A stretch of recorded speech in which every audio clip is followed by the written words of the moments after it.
All right, so this is going to be part two of developing Python code to apply the variational method to the harmonic oscillator. And so in this step, we're going to try to go through building the basic machinery that this code will need. Really isn't actually a ton of work if we use some of Python's functionality. I'm going to use two modules. I'm going to use NumPy and matplotlib. Make this a little bit bigger so you can see what I'm typing.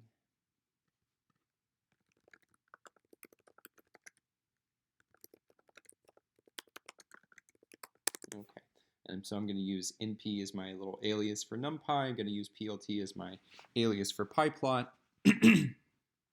And here are the steps that I'm going to go through. Basically, I'm going to define constants for my system. Remember, we're working in natural units. I'm going to define a coordinate system for my system. I'm going to define a function that's going to actually evaluate the trial wave function. I'm going to define a function that takes derivatives using finite differences. This is just a really simple forward finite difference approximation to the derivative. So actually, one of the things that'll be kind of interesting is for us to see the accuracy of our variational method, or I should say precision.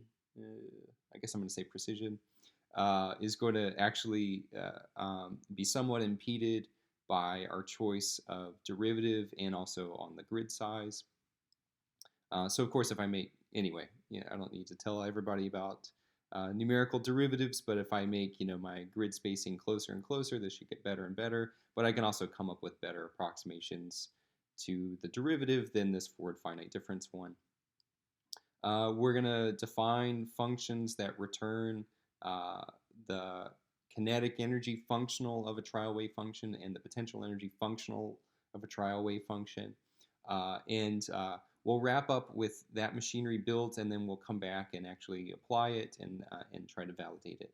Okay, so let's just get started with the basic parameters of our system.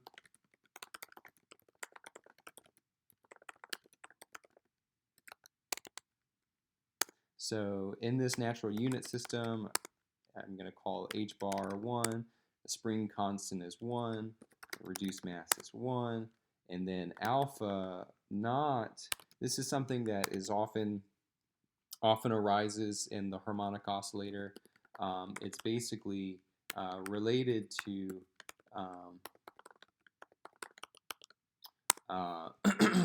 force constant times reduced mass over h bar squared. So yeah, this appears in various arguments to the actual energy eigenfunctions. And then in the energy eigenvalues of the harmonic oscillator, there is this sort of fundamental frequency omega, which is equal to square root of k over mu. Okay, and I think that's basically any constant that we're likely to need. So these are all up top, so they're basically global variables. And then I'm also going to define a lens space array from -20 to 20, and I'll go ahead and just have 500 values. So, of course, really the harmonic oscillator lives between -infinity and +infinity, but we need not really go too far out because the harmonic oscillator energy eigenfunctions are relatively localized, and we're trying to approximate the ground state energy eigenfunction, which is itself relatively localized, so we need not really go too far away. It's a bound state after all.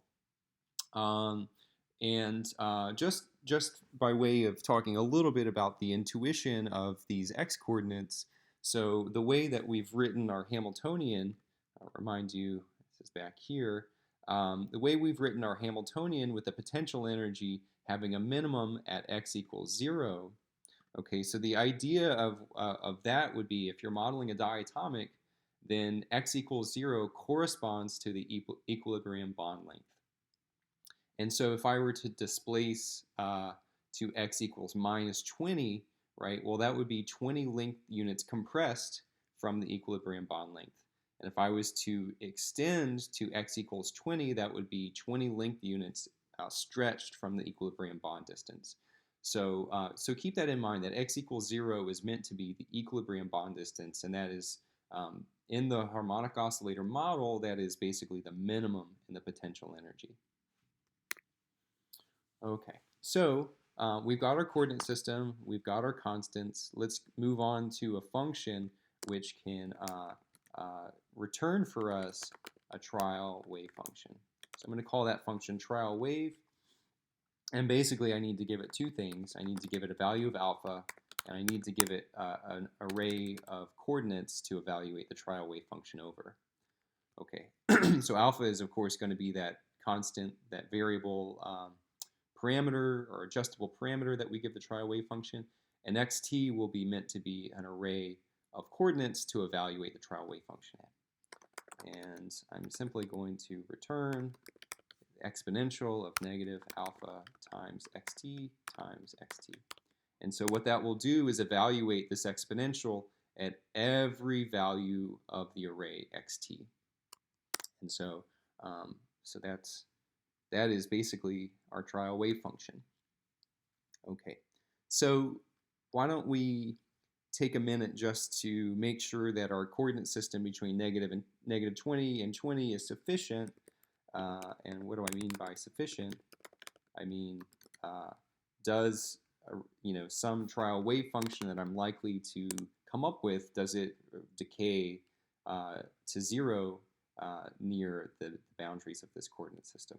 So let's just call a function phi trial. That'll be trial wave. We can give it the alpha value 0.5, and we'll give it our array of x coordinates between negative 20 and 20. So the result, phi trial, will, after executing this line, phi trial will be an array of function values corresponding to exponential of negative 0.5 x squared.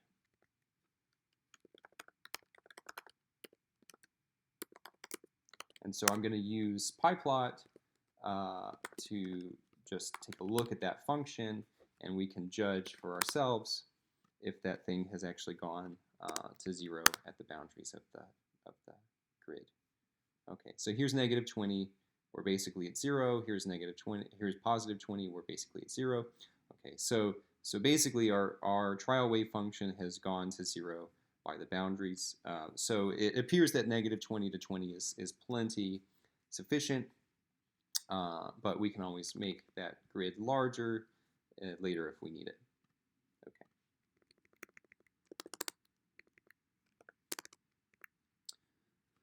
So moving on, let's define a function that's going to take a derivative given that we give it an array of function values, an array of independent variable values. So I'll call that just df dx, and it's going to take two arguments, which I'll call ft and xt, and I'll mean for ft and xt to both be arrays. Ft will be some function evaluated at all of the points of xt. And I'm going to further assume that xt is always a linear spaced array. So what that means, this denominator, right, for the forward finite differences, let me just blow this up real quick. Right, I always need to do, so my derivative is approximated as, it is rise over run. My run in the forward finite differences is approximated as x at I plus 1 minus x sub I. And if I'm in a linear spaced grid of x values, then it doesn't matter which I plus 1 and which I I'm doing, they're all the same. So I'm just going to call dx x1 minus x0 and call it a day, and use that value of dx for every term in my forward finite differences. Okay, now I need to scan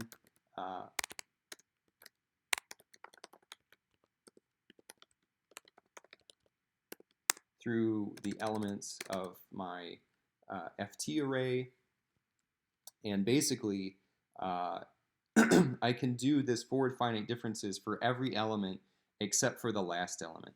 So I just want to make sure that I is less than t minus 1.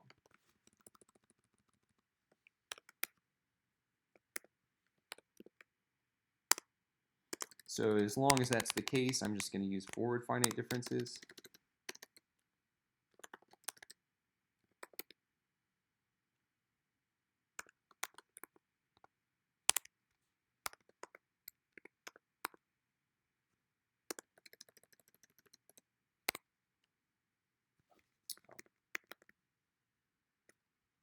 A pro tip, I need an array of my derivative values. That's what I'm actually trying to come up with. So we'll call that ftp for ft prime.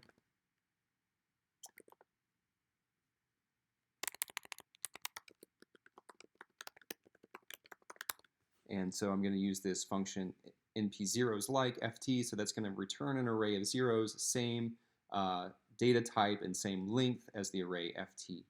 So of course, ultimately, the derivative of ft should be the same data type and the same length as the array ft. Okay, so then ftp I is going to be equal to rise over dx. Okay, and then I just need to handle this one case where I is not less than length of ft minus 1. And in that case, I'm going to call rise is equal to fti minus fti minus 1. And then ftp I is equal to rise over dx. Okay, and so that should handle everything. And I'm going to return ftp. So this is going to return the vector of derivative values at the end of the day. Okay. And if you want, it's not a bad idea to just test this thing out. So we've got phi trial. Might as well just get phi prime. It's equal to df dx acting on phi trial and x. And so we can go ahead and just plot phi prime, x phi prime, and blue. And hopefully the derivative isn't just like gigantic in some place. Let's just see what that looks like. Okay, perfect.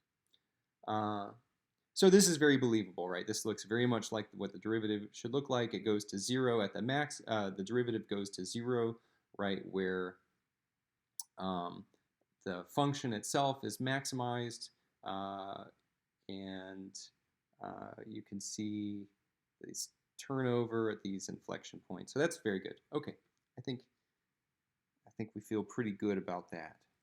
Okay. And it doesn't go to infinity anywhere, so that's also important. All right, so we've got now a function that takes the derivative using finite differences. Okay, so now we're going to move on. We're going to create functions that return our functional of a trial wave function. And so, as a matter of fact, the first thing I'm going to do before I actually do the functional is I'm going to create a sub-function. I'm going to create another function which is just going to return the t hat operator acting on phi.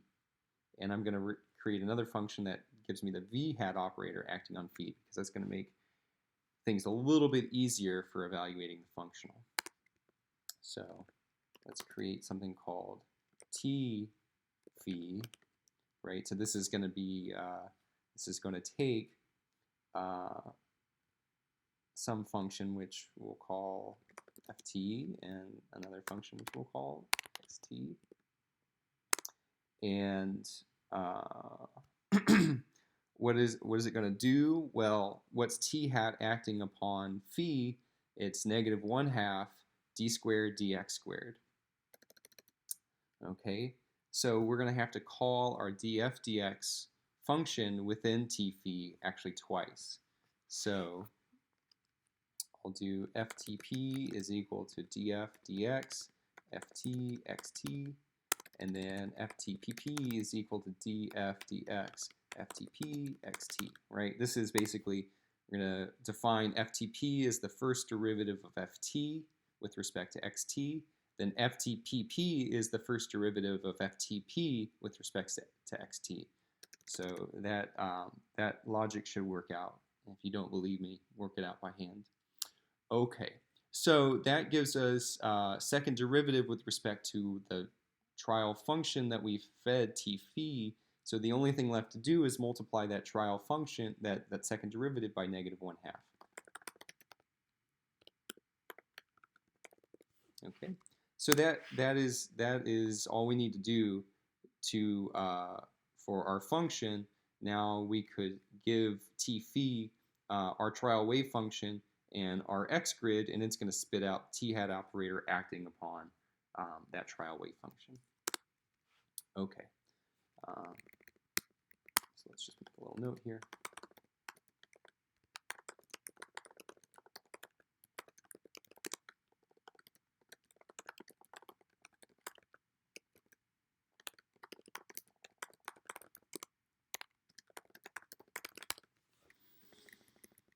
Okay, so let's do the same thing, but with the v hat operator. So we'll call that function v phi.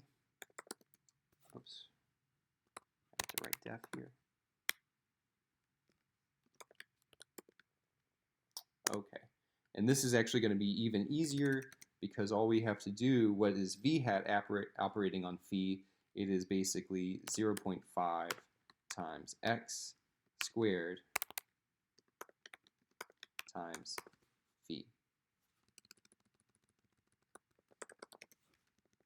So that's it. We need our array of x values, and this is going to return an array where every value of x is multiplied by its same value and multiplied by the corresponding value of the function that you feed it.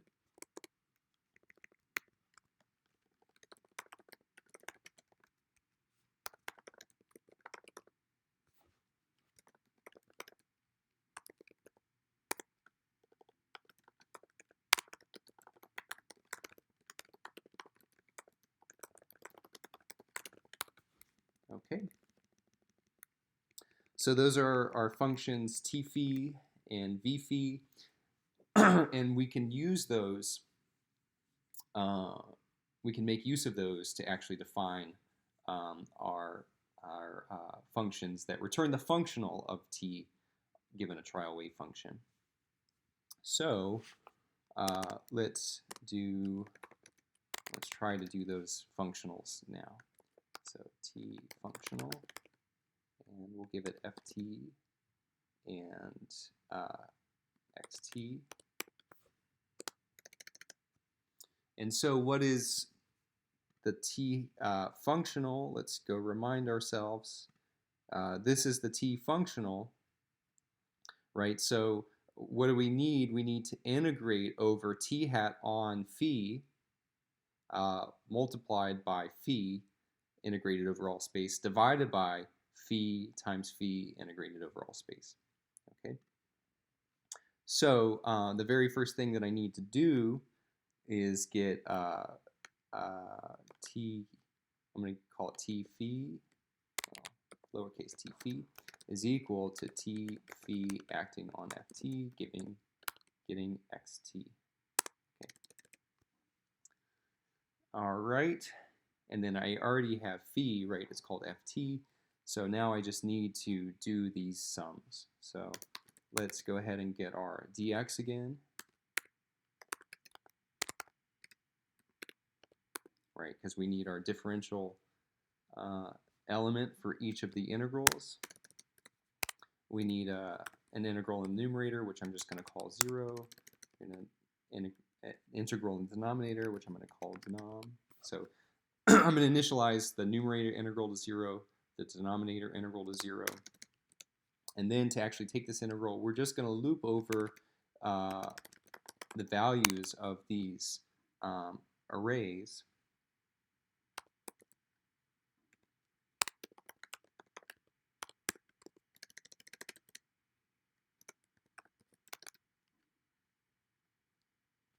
so the numerator is going to be phi times t phi times dx.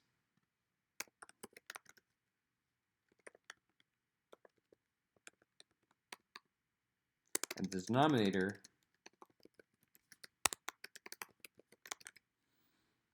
is going to be phi times dx.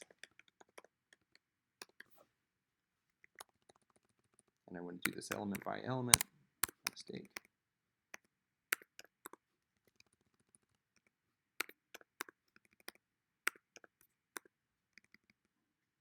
Okay. So if I initialize num to 0 and denom to 0, and then at each stage in this, at each iteration, I'm going to accumulate a little contribution to num, which is the previous value of num, plus current value of phi times t acting upon phi times dx, right? That's going to eventually become the numerator. Same thing for the denominator. Okay, and then what do? I just need to return num divided by denom. Okay, and that's my t functional.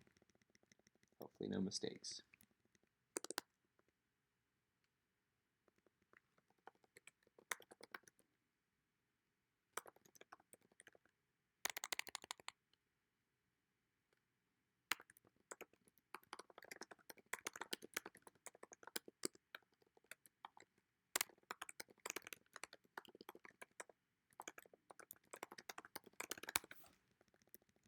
Okay, so let's do our v functional, which is going to be very similar, except for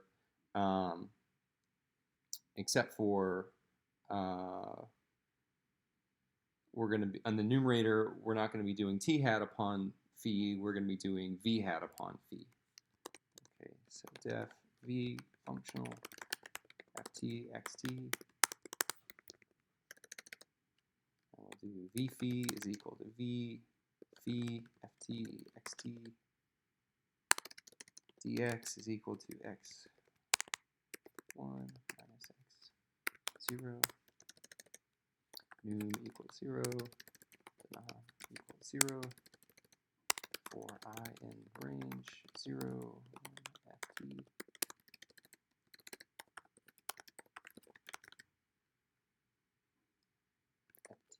I times v phi I times dx.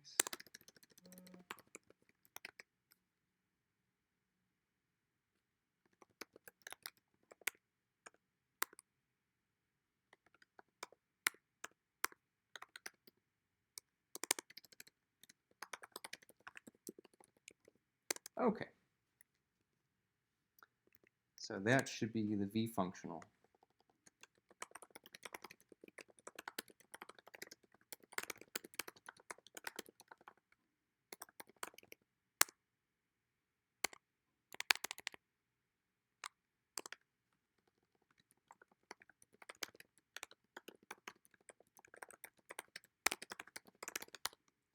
All right, so let's take a look at our to-do list. Okay, we're at the bottom of the black words. The red words are going to be continued on the the third installment. So let's pause here. You can just see if you've introduced any critical errors in your code. We're not actually calling any of these functions that we've written, but you can at least check to make sure you don't get any errors. It appears that I haven't made any critical errors in my functions yet. So let's pause here and pick it up with the conclusion where we actually put these functions to work and try to find the value of alpha that minimizes the